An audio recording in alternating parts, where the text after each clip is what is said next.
Dear students, आज के इस वीडियो लेक्चर में हम डिस्कस करेंगे पोटेंशियोमीटर। मीटर ब्रिज के बाद 12th स्टैंडर्ड में करंट इलेक्ट्रिसिटी टॉपिक में पोटेंशियोमीटर एक बहुत बड़ा टॉपिक है। As you know very well, ये भी एक डिवाइस है और डिवाइसेस के लिए हम अच्छी तरह से जानते हैं कि हमें चार चीज़ें डिस्कस करनी होती हैं। जो पहला पॉइंट होता है वो ये है कि ये है क्या, इसका पर्पज क्या है, इसका यूज क्या है। दूसरा, what is it's working principle. तीसरा, इसका कंस्ट्रक्शन क्या है। और चौथा, इसका वर्किंग क्या है, जो डेरिवेशन हम यूज करते हैं। तो यहाँ पे व्हाट द पोटेंशियोमीटर एग्जैक्टली। तो potentiometer is here, it is used to compare EMF of two cells, or we can find out the EMF of a particular cell and to find the internal resistance of a cell। हम बहुत अच्छी तरह जानते हैं जो cell होता है, device होती है, सेल का अपना इंटरनल रेजिस्टेंस होता है। तो हम पोटेंशियोमीटर की हेल्प से सेल का इंटरनल रेजिस्टेंस कैलकुलेट कर सकते हैं। Now the principle of potentiometer. तो पोटेंशियोमीटर का जो बेसिक फंडामेंटल प्रिंसिपल है वो ये है कि potential difference across a portion of uniform wire is directly proportional to the length of that portion when a constant current flows through it. ये एक एसेंशियल कंडीशन हो जाती है पोटेंशियोमीटर में कि जो करंट होना चाहिए वो कांस्टेंट होना चाहिए। और एज वेल एज जो सेकेंड इंपॉर्टेंट पॉइंट है वो ये है कि जो वायर होना चाहिए that wire must be uniform wire. यहाँ पे आप देख रहे हैं कि जो वायर हमारे पास है ये यूनिफॉर्म होना चाहिए और करंट उस वायर में कांस्टेंट होनी चाहिए, ये कंडीशन है। चलो एक बार हम सबसे पहले इस प्रिंसिपल को ही एक्सप्लेन करते हैं, डिस्कस करते हैं। तो पोटेंशियोमीटर में एक्चुअली हमारे पास एक वायर होता है। अभी हम बात करते हैं पोटेंशियोमीटर एग्जैक्टली कैसा होता है, क्या होता है, लेकिन उससे पहले हम एक बार इसके प्रिंसिपल की बात कर लेते हैं। ये पोटेंशियोमीटर वायर मेरे पास है AB। इस वायर का अपना एक रेसिस्टेंस होता है, इसका अपना डेफिनेटली एक रेसिस्टेंस होगा, इसकी अपनी एक लेंथ है। एग्जैक्टली जैसे यहाँ पे करंट पास होती है हम अच्छी तरह जानते हैं, यहाँ से अगर करंट पास हो रही है तो इसकी लेंथ के अक्रॉस इसका रेसिस्टेंस बढ़ता है। इसका मतलब क्या हुआ, अगर मैं यहाँ से लेके यहाँ तक लेंथ लेता हूँ, ये लेंथ है, लेट इट बी, ये 10 सेंटीमीटर लेंथ मैंने ले लिया है। सेकेंड, मैंने यहाँ तक इसको यूज किया, ये लेंथ हमारे पास 20 सेंटीमीटर हो गया। यहाँ पे अगर मैं लेंथ यहाँ तक लेता हूँ, late it B this length is 30 centimetre. In this वे ये लेंथ लगातार इंक्रीज हो रही है। हम अच्छी तरह जानते हैं कि ये जो 10 सेंटीमीटर लेंथ है इसका कुछ रेसिस्टेंस होगा। लेट इट बी, इसका रेसिस्टेंस मेरे पास 10 ओम है। ये 20 सेंटीमीटर है, इसका रेसिस्टेंस मेरे पास 20 ओम है। 30 सेंटीमीटर आ गया, इसका रेसिस्टेंस 30 ओम हो जाएगा। इस तरह से अगर मैं यहाँ पे 40 सेंटीमीटर लेता हूँ और इसका रेसिस्टेंस 40 ओम हो जाएगा। अब आप एक बात अच्छी तरह जानते हैं, अगर इसमें कोई कांस्टेंट करंट फ्लो होती है इस वायर में, अगर कांस्टेंट करंट फ्लो हो रहा है, let the current is 1 ampere, 1 ampere current हमने इसमें पास करवा दिया है। तो हम बड़े अच्छी तरीके से समझेंगे कि जो A से B तक का डिस्टेंस है वो डिस्टेंस 10 सेंटीमीटर है और उसका रेजिस्टेंस कितना है, 10 ओम है। तो जो पोटेंशियल ड्रॉप आएगा A से B तक, VAB, we know very well, V is equal to IR, I into resistance of AB। I कितना आपके पास 1 है, रेजिस्टेंस ऑफ AB कितना हमारे पास 10 ओम है, यानी 10 वोल्ट का पोटेंशियल ड्रॉप आ गया। अगर मैं VAC कैलकुलेट करता हूँ, C is this point here, D is this point here, तो आप देखेंगे VAC is equal to I into RAC। I कितना 1 है, RAC कितना हमारे पास 20 है, it comes out to be 20 volt.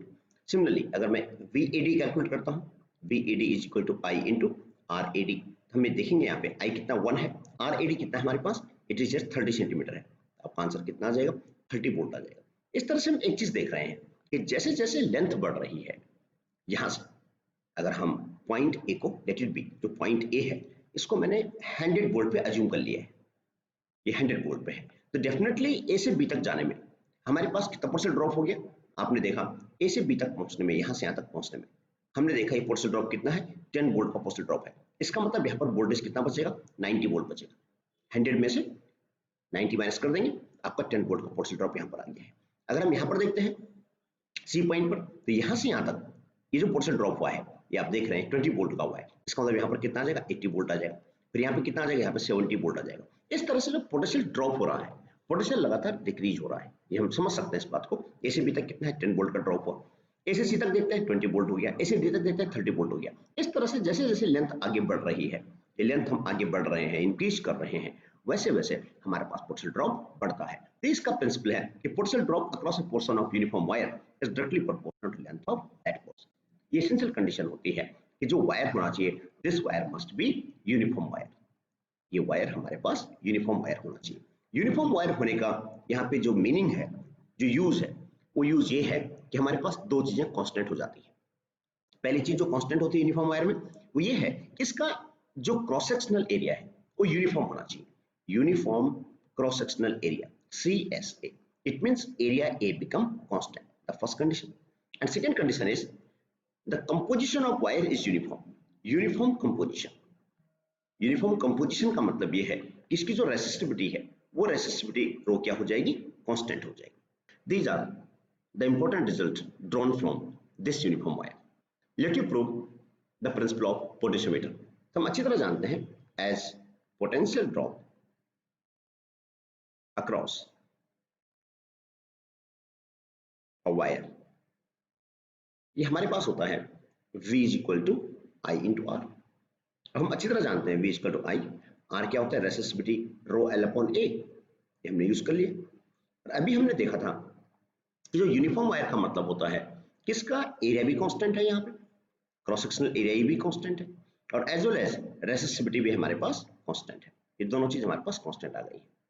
और अगर हम इस वायर में करंट आई को भी कांस्टेंट कर दें, अगर आई भी क्या हो जाए, कांस्टेंट हो जाए, तो सिचुएशन में V is proportional to L. अब यहाँ पे आई भी कांस्टेंट हो गया, रो भी कांस्टेंट है, एरिया ऑफ क्रॉस सेक्शन ये भी कांस्टेंट है, it means V is proportional to L. The potential drop across a portion of uniform wire is directly proportional to the length of that portion, provided constant current is flowing through that wire. तो आप इसको इस तरह से भी याद कर सकते हैं, आपको डायरेक्टली इस तरह से भी लिख सकते हैं, इस principle is V is proportional to L provided constant current in uniform wire. Provided constant current in uniform wire.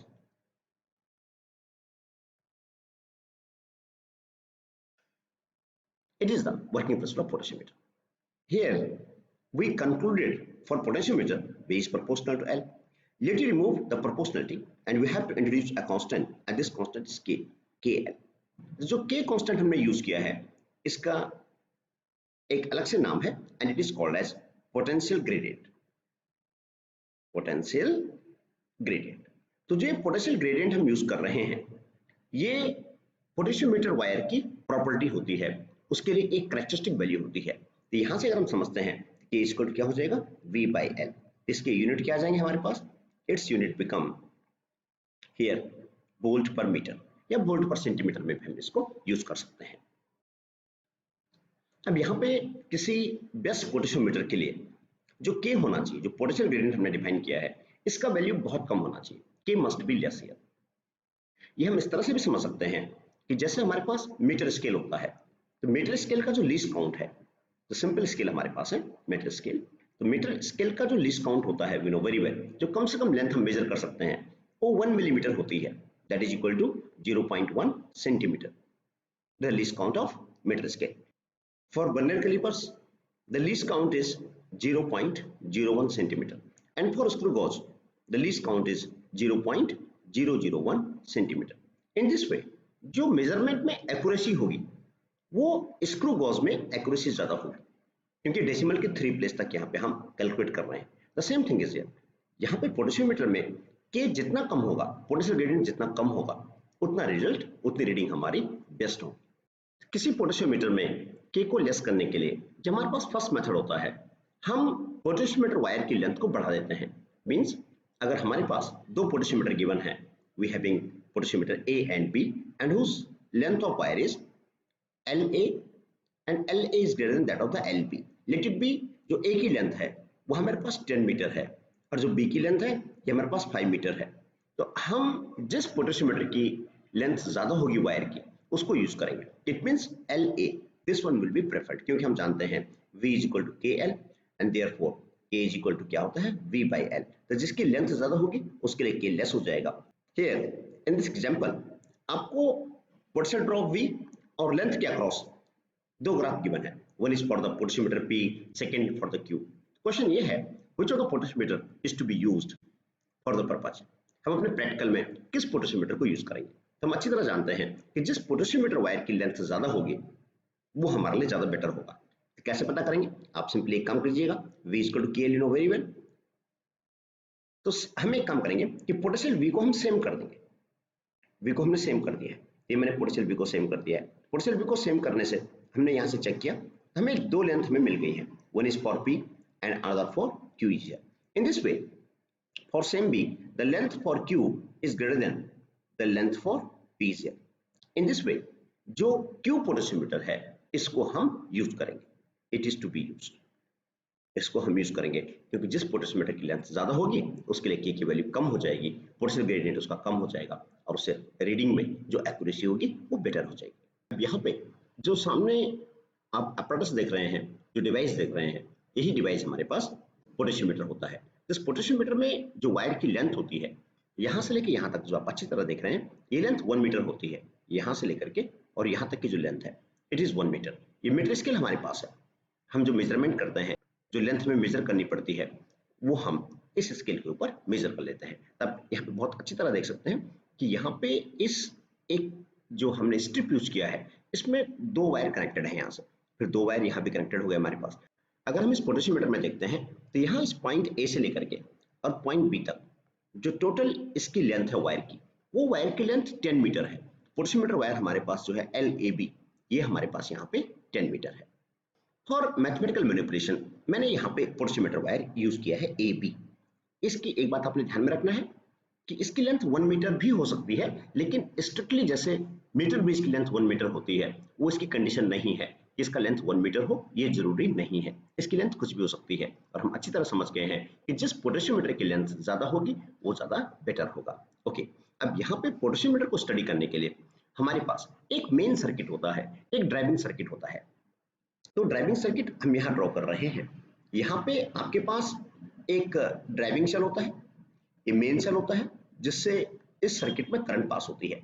यहाँ पर हम एक एमीटर यूज कर लेते हैं। एमीटर हम इसलिए यूज करते हैं कि कितना करंट हमें इस सर्किट में रिक्वायर्ड है, और यहाँ पे हमने इस तरह से एक की को भी यूज कर दिया है कि अगर हमें सर्किट में करंट की रिक्वायरमेंट नहीं है तो हम इस की को ओपन कर लेंगे।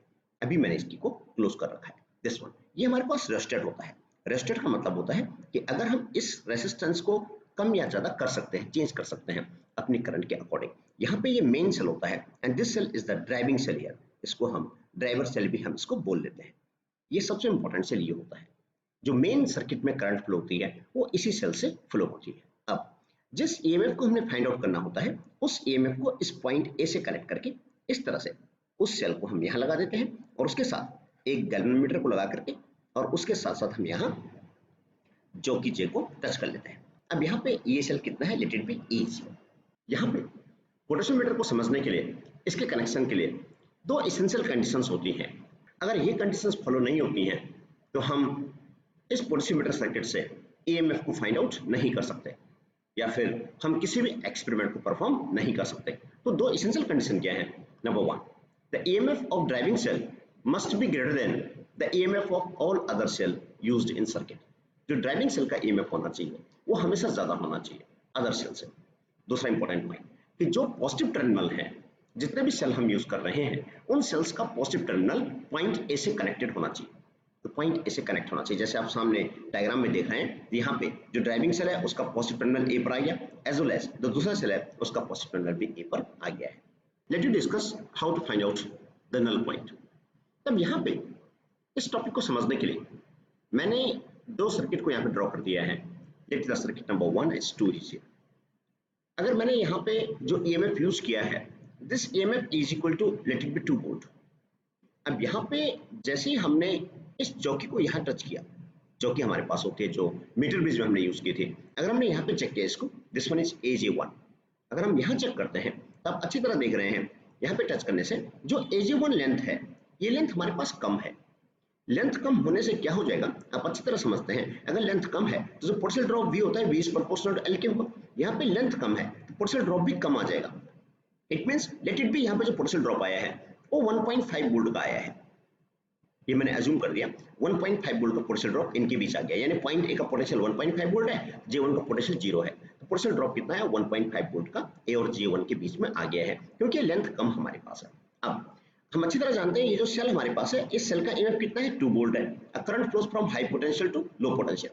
अब इसका 2 वोल्ट EMF है और यहाँ पर कितना है 1.5 वोल्ट है। इन दिस वे जो करंट होगा करंट इस डायरेक्शन में फ्लो हो जाएगा, इस तरह से करंट फ्लो करके इस तरह से सर्किट में करंट आ जाएगा और इस गैल्वेनोमीटर में करंट आ जाएगा और गैल्वेनोमीटर यहाँ पे डिफ्लेक्शन शो कर लेगा लाइक दिस। यानी यहाँ पे अभी गैल्वेनोमीटर में करंट है Ig is not equal to 0। अब यहाँ पे सेकंड एग्जांपल यूज करते हैं। सेकंड एग्जांपल में यहाँ पे E की वैल्यू हमारे पास 2 वोल्ट है। अब मैंने जो जॉकी है उस जॉकी को आगे टच कर दिया यहाँ G2 पोजीशन पे। अब आप अच्छी तरह समझ रहे हैं कि जो AG2 है ये लेंथ यहाँ पर मैंने बढ़ा दी है। लेंथ की इंक्रीज होने से you know very well V is proportional to L, length की इंक्रीज होने से V भी इंक्रीज हो जाएगा। Let this V become 4 volt. ये जो पोटेंशियल ड्रॉप आ गया 4 वोल्ट आ गया। इट मींस जो पॉइंट A है ये मैंने 4 वोल्ट पे जूम कर दिया है और जो पॉइंट J2 है ये 0 वोल्ट पे आ जाएगा।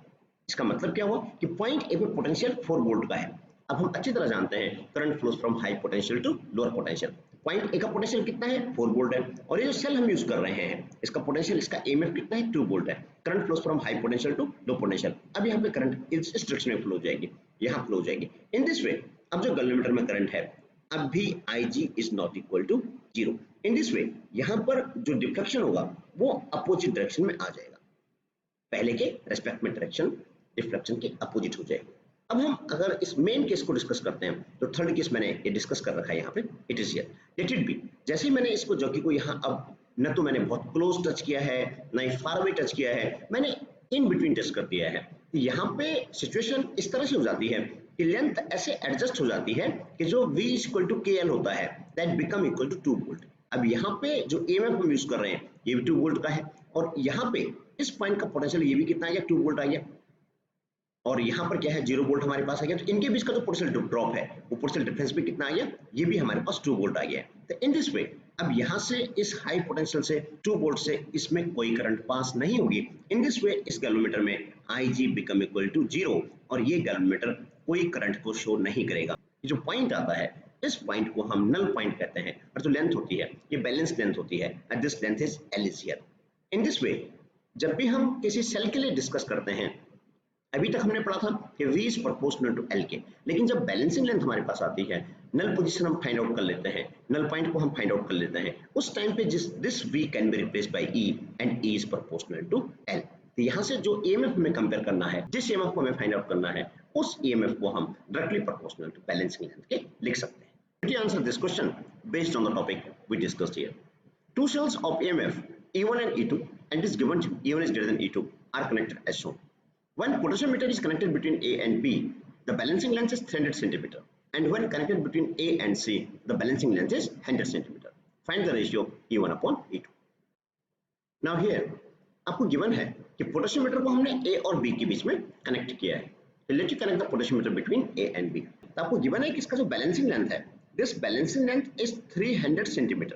आपने ये देखना है कि जब पोटेंशियोमीटर को A और B के बीच में कनेक्ट कर दिया गया है उस टाइम पर कौन कौन से सेल हैं जो सर्किट में इंक्लूड हो रहे हैं। क्या आप अच्छी तरह देख रहे हैं, ओनली सेल E1 इंक्लूड हो रहा है। इसका मतलब ये हो जाएगा कि E1 is proportional to L1 and this implies here E1 is proportional to, therefore E1 is proportional to 300। ये आपने फर्स्ट इक्वेशन को फाइंड आउट कर लिया है। अब सेकंड पार्ट ये पूछता है कि the same potentiometer is connected between A and C।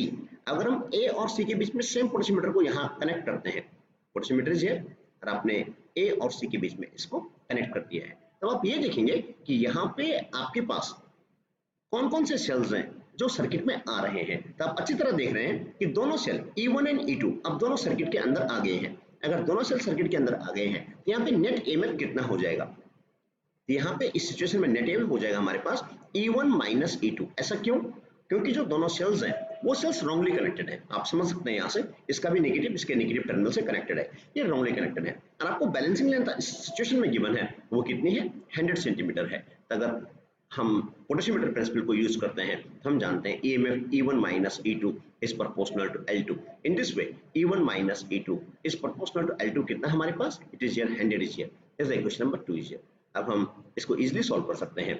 आप 2/1 कर दीजिए तो आपका आंसर कितना आ जाएगा, it is here E1 minus E2 upon E1 is equal to 100 over 300। अब इसको सॉल्व कर दीजिए तो आपका आंसर आ जाएगा 1 minus E2 by E1 is equal to 1/3 and therefore E2 by E1 is equal to 1 minus 1/3, that is equal to 2/3. It is the answer.